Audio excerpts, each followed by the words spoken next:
আচ্ছা, কৃষি প্রধান দেশে ক্রিকেট আনলো কারা?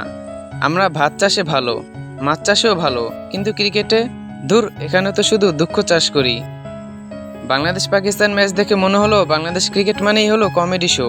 টস জিতে ফিল্ডিং নিল, শুরুটাও বেশ ভালো করলো। প্রথম 12 ওভারে 55 রানেই 5 উইকেট নিল বাংলাদেশ। আমি ভাবলাম আজকে আমরা আসলে টাইগার, কিন্তু শেষে বুঝলাম না ভাই, টাইগার না, বিড়ালও না, গরিব একখানা ইঁদুর। পাকিস্তান শেষমেশ করলো 135 রান। তখনও ভেবেছিলাম এবার তো ম্যাচ আমাদের হাতে, কিন্তু বাংলাদেশ ব্যাটিং শুরু করার পর মনে হলো এরা ব্যাট করছে না, এরা তো পাকিস্তানকে ক্যাচ প্র্যাকটিস দিচ্ছে।